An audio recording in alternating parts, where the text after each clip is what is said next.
Hello! In today's video I'm going to share with you book recommendations that I've broken down into 10 categories or genres of books. I'm a very avid reader. People frequently ask me for book recommendations. And while I love talking books, that can be such a complicated conversation because a lot of it has to do with the reader's preferences more than my preferences. But what I'm going to do today is, like I said, break books into 10 categories and recommend one, maybe two books or series in that category that I've really loved and that I think would appeal to somebody who likes that general category of book. So without further ado, let's jump into it.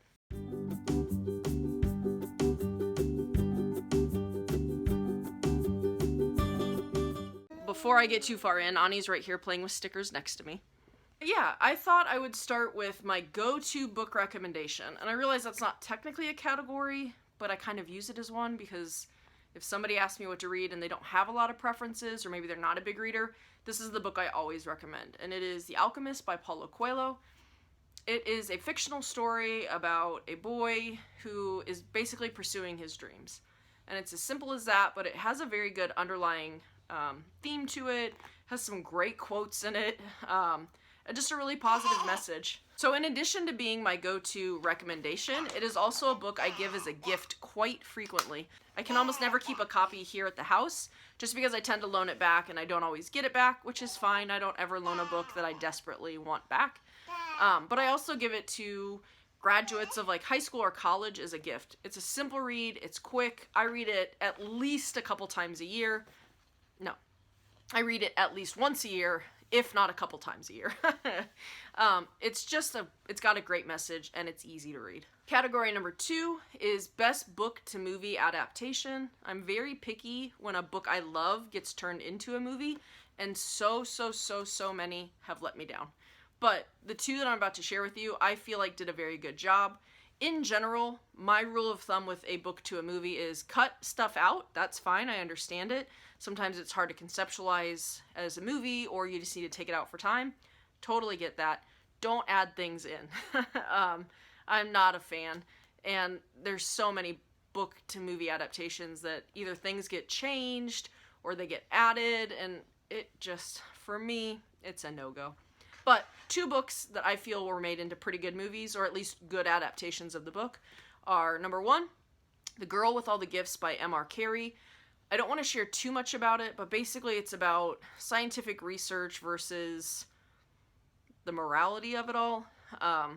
If you read the book first, I feel like it built itself up to, granted it's pretty quick, but a nice plot twist. When I picked up that book, I knew nothing about it at all, so the plot twist really hit home with me. I don't want to take that away from anybody, but it's a great book, and the movie is probably one of my favorite book-to-movie adaptations of all time. The second book-to-movie I really liked is The Martian by Andy Weir. A lot got chopped out of that book, a lot got chopped out of the movie that was in the book, but the book was pretty long, so I understand. I feel like in general they didn't add any crazy twists in, at least not that I remember, and for the most part they stuck to the general plot and theme of the book. I think the only difference maybe is the NASA parts were a little heavier in the movie than in the book, but I felt like it was done in a way that was really true to the book. So that book is great, that movie is great. Category number 3, best beach read. And by beach read for me, I mean quick, entertaining, easy to like put down and pick up. Not a lot of details you have to remember necessarily, just easy entertainment. And for me, one of my favorite beach read books, the series, is the Stephanie Plum series by Janet Ivanovich. The funny thing with this series is my mom, grandma, and aunts always read these books, and I just never picked them up. I'm not really sure why. But when Lauda and I were on our honeymoon, we stopped at a campground that had one of those, like, leave a book, take a book things, so I left the book I had been reading, and the only one that even looked remotely interesting to me was One for the Money, which is the first book in the series. I tore through it. These books are really easy to read, they're entertaining, there are enough twists and questions for me to motivate me to get through it. If you're not familiar with them, there are like 25, 26 books in this series. Is that a monkey? Yeah. And they're really easy to find at like used bookstores, libraries, library apps, all of that. So it's really easy to get your hands on a book, and you don't necessarily have to read them in order. Although I will say there is a romance theme to these mysteries, and that part of it might make a little more sense if you read them in order. But yeah, the Stephanie Plum book by Janet Ivanovich, great. Really, I like all of her books as quick reads, and they're entertaining. Fourth category of book is mainstream. These are books that I don't necessarily know that this one's a bestseller, although I think it is, but I see it all the time on like book club lists, and I think this one was made into a television show. So they're just around in popular culture, and for me, my favorite book in that category is Little Fires Everywhere by Celeste Wen? I can't think of her last name. I really like this. It's obviously a fictional book about family secrets and family secrets intertwining. It had a lot of plot developments, character developments. It was just an entertaining read to me. And it didn't take me too terribly long to get through it, which is always nice since I'm a mom. But yeah, Little Fires Everywhere, I really liked.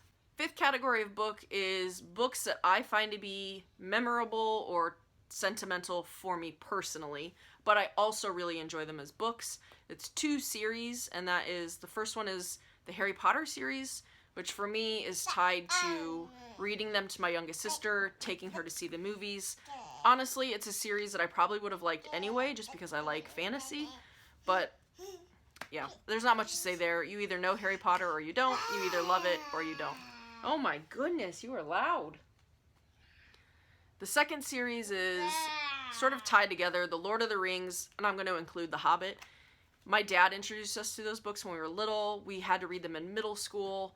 Obviously, the movies have come out. I love the books. The Lord of the Rings, the Fellowship of the Rings movies, I feel like were really well done. I don't care for The Hobbit. However, the old animated version of The Hobbit, I do really like. I'm not going to go too far into those books because I feel like they're pretty well known, but I love them. Sixth category of books I feel like is controversial or maybe just polarizing. You either love this category or you don't, and that is high fantasy, fantasy in general. My favorite high fantasy series is Mistborn by Brandon Sanderson. At least that's my favorite right now. It does kind of change. If you're not familiar with Brandon Sanderson, his books are usually dense. There's a lot of detail, a lot of world building.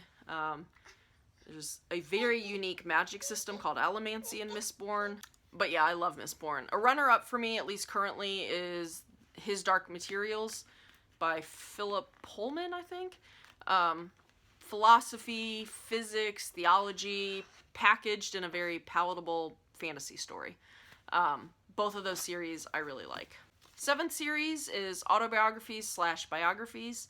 2 of my go-tos in this category are Becoming by Michelle Obama. I feel like she did a really good job of just providing some context and backstory to her life, how she led up to the woman she is now. The second one in this series is Unbroken. It's a World War II survival story.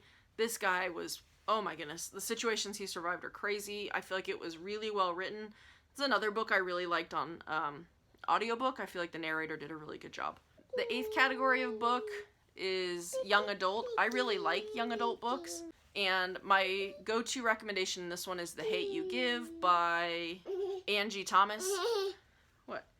I feel like it's a very well-written book. It's definitely socially relevant for right now, and hopefully not too far into the future, but definitely right now. Yeah, not much to say there. It's another one I feel like is really well known, but it's worth it. The 9th category is mystery. I actually really like mysteries, and while I like some sort of fringe mysteries, I tend to really like mainstream mysteries too. James Patterson, Lee Child. There's a lot of mysteries that I like, but the one I'm going to talk about specifically is the Cormoran Strike series by Robert Galbraith, which is J.K. Rowling's pen name for these books. I know J.K. Rowling can be a little controversial currently. Totally understand that. In my defense, I read these books before all this stuff came out, and moving forward, I'm just going to have to decide how I want to go about supporting her or not. But at any rate, her mystery, well, it's not so much of a mystery as like a crime novel, but very detailed. The characters are kind of fun to get to know, watch their development, all that good stuff. really recommend them. And then the final category of book is nonfiction. I do read a fair amount of nonfiction, and I like a lot of it, but one of my current favorite authors is Malcolm Gladwell. I've really liked all of his books, but the one specifically I'm going to recommend is Talking to Strangers. It, again, I feel like is very socially relevant right now. It very much gets into the harm that we can do to one another as human beings when we fail to try to understand where somebody we don't know is coming from. That is not to say you have to agree with their point of view or what they're saying, but it gets into the dangers of not at least trying to understand their story and their opinion, whether you agree with it or not.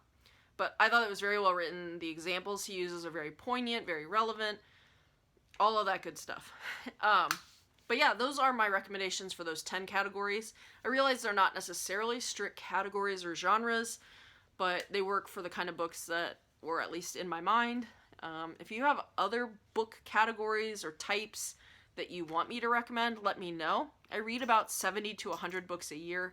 Granted, a fair number of those are books that I reread each year. Like I already said, I reread The Alchemist. I almost always reread Lord of the Rings, Harry Potter, at least one of Brandon Sanderson's series.